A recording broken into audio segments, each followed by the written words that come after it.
आज हम एक सिलेबस का सबसे लास्ट हमारा पोर्शन बचा हुआ है और इसके अलावा भी यदि कोई टॉपिक छूटे हुए हों जिनमें कोई आपको कोई समस्या आ रही हो तो आप बताना, तो मैं उसको जो है वापस से उसका एक लेक्चर और डाल दूँगी।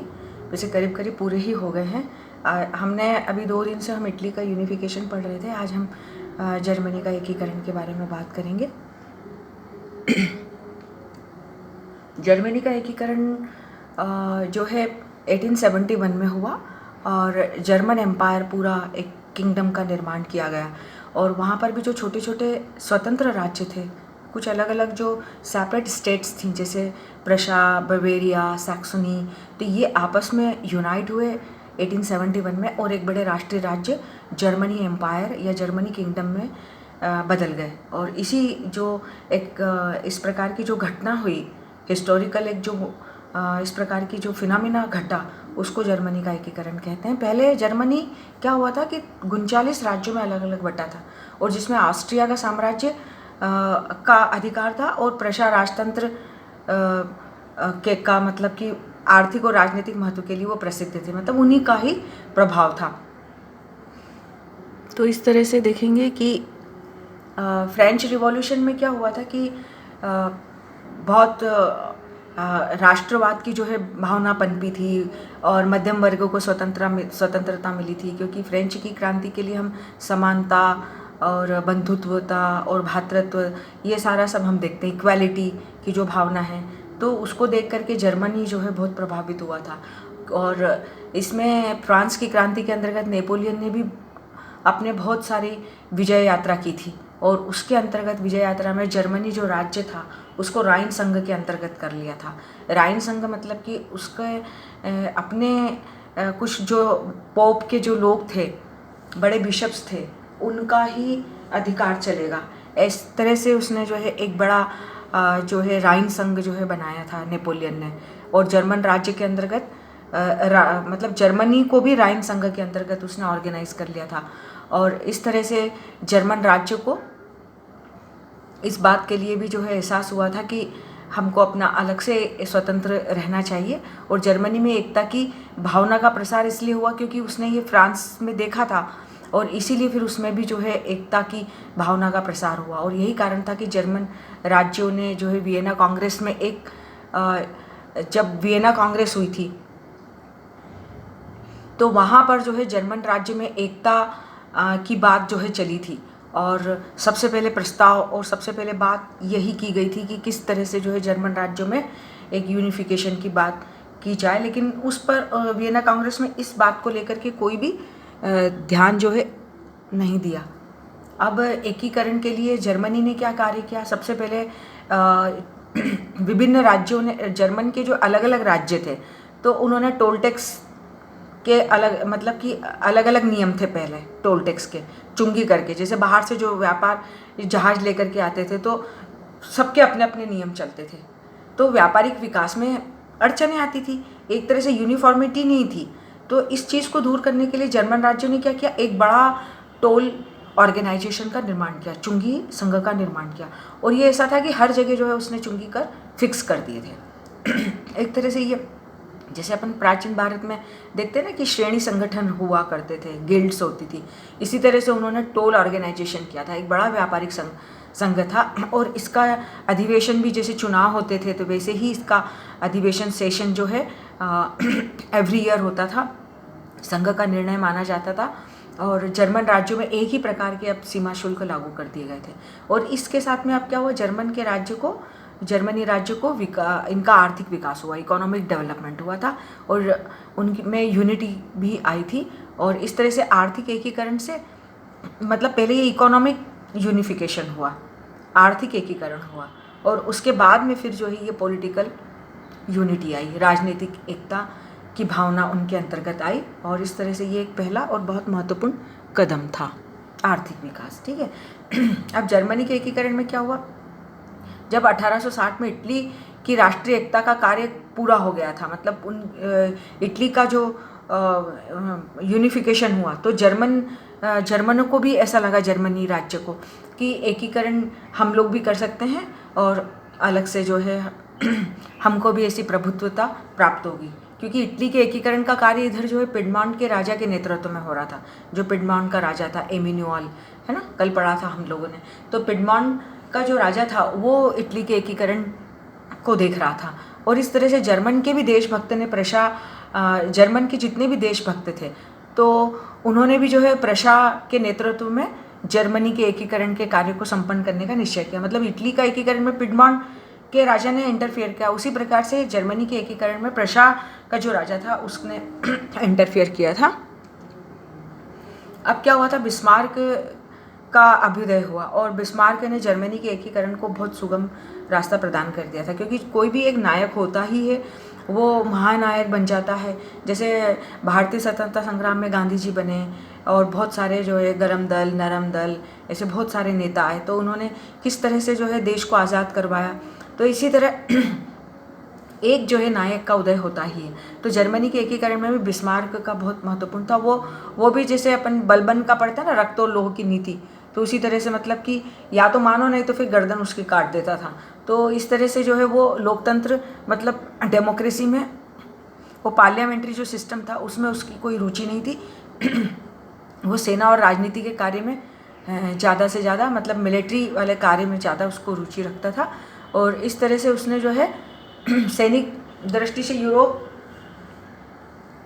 पूरा चाहता था कि सैनिक दृष्टि से ही मैं जो है पूरा यूरोप पर कब्जा करूं। और ऑस्ट्रिया और जर्मन संघ से निकाल कर वो प्रशा के नेतृत्व में जर्मनी का ऑस्ट्रिया को जर्मनी संघ से पूरा बाहर करना चाहता था और प्रशा के नेतृत्व में अपने जर्मनी का एकीकरण करना चाहता था। क्योंकि प्रशा का जो राजा था वो जर्मनी के एकीकरण में पूर्णतः मतलब वो भी मर्ज होना चाहता था जर्मनी के साथ में। तो अब बिस्मार्क को क्या लगा कि अब सबसे पहले जो है फ्रांस को हराना उसके लिए चुनौती था और दूसरा ऑस्ट्रिया को भी हराना। इस तरह से अब जो है वो जर्मन राज्यों के एकीकरण के कार्य को उसने पूरा करने के लिए क्या किया, 3 प्रमुख युद्ध लड़े जर्मन राज्यों के एकीकरण के लिए। और यूरोपीय इतिहास का पूरा स्वरूप कैसे, अब 3 युद्ध कैसे उसने लड़े, डेनमार्क से युद्ध 1864 का, क्योंकि वो चाहता था कि बिस्मार्क ने सबसे पहले डेनमार्क के राज्य पर उसने आक्रमण किया। क्योंकि डेनमार्क, जर्मनी और डेनमार्क के बीच 2 प्रदेश विद्यमान थे, क्योंकि और इसीलिए वो जर्मनी डेनमार्क को हरा करके अपने अंदर मिलाना चाहता था। क्योंकि डेनमार्क और जर्मनी के बीच में कौन से 2 स्टेट थे, एक श्लेस्विग था और एक हॉलिस्टीन था। और ये श्लेस्विग और हॉलिस्टीन के अंतर्गत जो है वो जीत करके उसको अपने में मिला करके फिर डेनमार्क का भी लेना चाहता था। तो दोनों प्रदेश जो है बहुत समय से जो है डेनमार्क के अधिकार में थे, परंतु वो डेनमार्क का पार्ट नहीं था। लेकिन हॉलिस्टीन की जो जनता थी वो जर्मनी उनकी रेसिस थी, जबकि श्लेस्विग के आधे लोग जर्मनी थे और आधे डैन थे। क्या हुआ,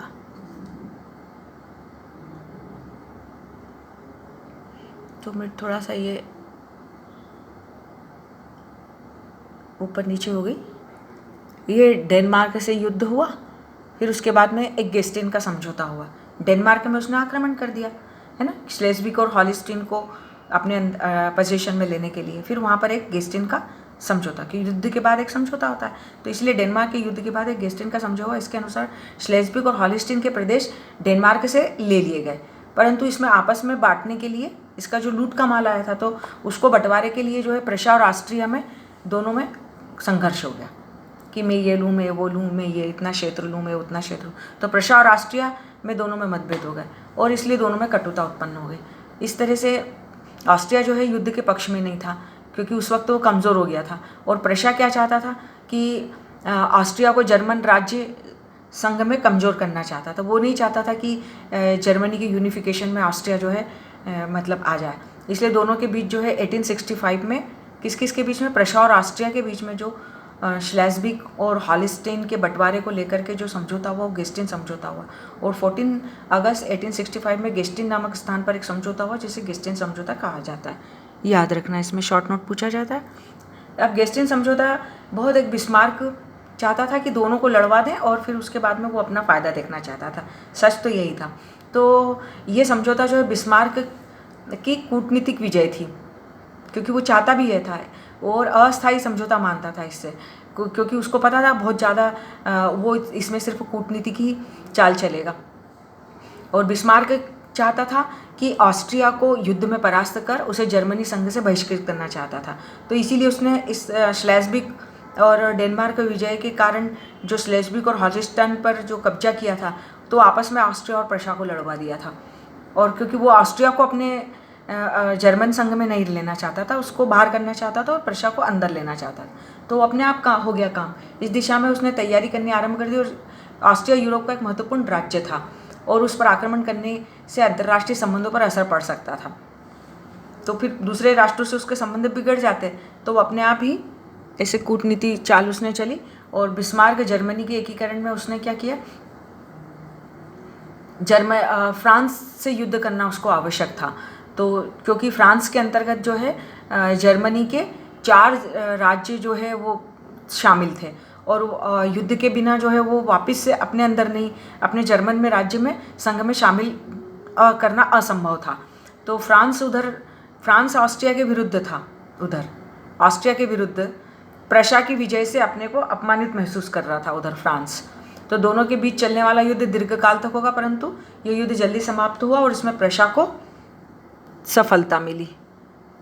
अब फ्रांस का जो राष्ट्रपति नेपोलियन तृतीय था, है ना, नेपोलियन बोनापार्ट नहीं, नेपोलियन थर्ड, उसने अपनी प्रतिष्ठा को, गिरती हुई प्रतिष्ठा को वापस से पुनर्जीवित करने के लिए फ्रांस की सीमा को राइन नदी तक विस्तृत करने का विचार किया। उसने सोचा कि मेरी प्रतिष्ठा इतनी बिगड़ रही है तो मैं राइन नदी तक जो है थोड़ा एक्सपांशन कर लूँ अपने राष्ट्र का, परंतु इसमें सफल नहीं हुआ क्योंकि बिस्मार्क ने अपनी कूटनीतिक चाल द्वारा फ्रांस को जो है वो हराता गया।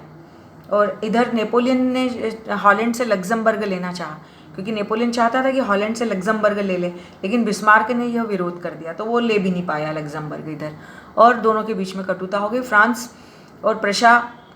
फ्रांस समझता था कि प्रशा के उत्कर्ष के कारण उसकी स्थिति नाजुक हो गई, उधर प्रशा भी फ्रांस को अपने मार्ग का बाधक मानता था। फलस्वरूप दोनों देश के अखबार एक दूसरे के खिलाफ जहर उगलने लगे, मतलब प्रशा और फ्रांस। ऐसी स्थिति में दोनों के बीच युद्ध आवश्यक प्रतीत होने लगा। जर्मन साम्राज्य का इधर गठन हुआ। सूडान के युद्ध के बाद दक्षिण जर्मनी के 4 राज्य बवेरिया, बादेन, बुटमबर्ग, हैंस को जर्मनी संघ में शामिल कर लिया गया और जर्मन साम्राज्य का एक नया नाम दिया गया। प्रशा का राजा इधर जो था जर्मनी का भी शासक घोषित कर दिया गया, क्योंकि प्रशा के राजा ने पूरा जर्मनी को, उसका मित्र था वो, और वो पूरा सपोर्ट कर रहा था। तो जैसे इटली के लिए पिडमॉन्ट के राजा ने जो है सपोर्ट किया था, वैसे ही इधर जर्मनी के एकीकरण में प्रशा के राजा ने मतलब सहयोग किया, इसलिए जर्मनी का शासक उसे भी घोषित कर दिया गया और जर्मनी का एकीकरण पूरा हो गया। और 18 जनवरी 1971 ईस्वी में विलियम प्रथम का राज्याभिषेक किया गया जर्मनी के सम्राट के रूप में। और इस तरह से बिस्मार्क को भी इसका पूरा जो है श्रेय जाता है, क्योंकि 19th सेंचुरी में के पहले में क्या हुआ, जर्मनी भी इटली की तरह सा था, फिर सिर्फ एक भौगोलिक अभिव्यक्ति था, मतलब पूरे मानचित्र पर एक जोग्राफिकल मैप पर छोटा सा कहने के मात्र था और छोटे छोटे राज्यों में विभाजित था और अलग अलग राज्यों में विभाजित था, तो उनमें एकता का भी अभाव था कोई। और ऑस्ट्रिया जो है जर्मनी के एकीकरण का विरोधी था, सबसे पहला यूनिफिकेशन ऑफ जर्मनी का पूरा अपोज कौन कर रहा था, ऑस्ट्रिया कर रहा था। और इस तरह से आर्थिक और राजनीतिक दृष्टि से जर्मनी पिछड़ा भी था, विभाजित भी था, और परंतु जर्मनी के बहुत सारे देशभक्त जर्मनी के मतलब लोग थे, तो उन्होंने प्रयास किया। कुछ घटनाएं भी ऐसी घटी जिनको कि जैसे वो चुंगीकर का मतलब एक कर दिया गया, सबदुर जो है एक संघ बना दिया गया। तो पहले वो आर्थिक दृष्टि से जर्मनी अपने पैरों पर खड़ा हुआ, फिर उसके बाद में उनमें राष्ट्रीयता की जो भावना थी, तो उन्होंने राजनीतिक और भौगोलिक दृष्टि से फिर अपने पैर पसारे और एक जर्मनी राज्य का एक संघ स्थापित कर अपना एक संघ को स्थापित किया। 1830 और 1848 में भी क्रांति के द्वारा जर्मनी के लोगों में एकता आई थी, और जो पर्शिया था या प्रशा था, उसके नेतृत्व में भी आर्थिक संघ की स्थापना ने भी राष्ट्रीय एकता की भावना को, मतलब ये सब कारण है कि जर्मनी साम्राज्य मतलब उसका किस तरह से गठन हुआ। राजनीतिक एकीकरण को प्रोत्साहन मिला, औद्योगिक विकास हुआ, फिर राजनीतिक एकीकरण को ठोस आधार मिला। जर्मनी का जो कैपिटलिज्म या कैपिटल जो अलग कैटेगरी के लोग थे, है ना, जर्मनी का जो पूंजीपति वर्ग था, उनके आर्थिक विकास और व्यापारिक प्रगति के लिए जर्मनी को एक संगठित राष्ट्र बनाना चाहता था, वो चाहते भी थे, और इसलिए जो है एक शक्तिशाली केंद्रीय शासन की स्थापना के पक्ष में था। मतलब वो चाहते थे, इसीलिए जर्मनी का एकीकरण हुआ। और उसमें जर्मनी के एकीकरण में एक बहुत बड़ा सहायक तत्व रेलवे लाइन का भी था, क्योंकि कम्युनिकेशन हो रहा था। रेलवे लाइन जैसे अखबारों का होता है तो लोग एक दूसरे के भावों को पढ़ लेते हैं और एकदम क्रांति फूट पड़ती है, वैसे रेलवे लाइन की भी भूमिका बहुत महत्वपूर्ण थी, और प्राकृतिक बाधाएं से दूर हो गई, और राष्ट्रीय राजनीतिक भावना के विकास में रेल मार्ग के निर्माण में का योगदान मिला, सहायता मिली। जर्मनी के लेखकों और साहित्यकारों का भी इसमें जो है राष्ट्रीय भावना को उभरा। अंत में बिस्मार्क एकदम से बिल्कुल आया और उसके नेतृत्व में भी जर्मनी के एकीकरण का कार्य पूरा हुआ। उसने युद्ध भी किए थे, जैसे फ्रांस से और ऑस्ट्रिया से है। तो इस तरह से ये भी जो है अपना पूरा हुआ। ये लास्ट चैप्टर था, और आप आज जो है फाइनली आप लोगों का कोर्स समाप्त होता है। Thank you very much.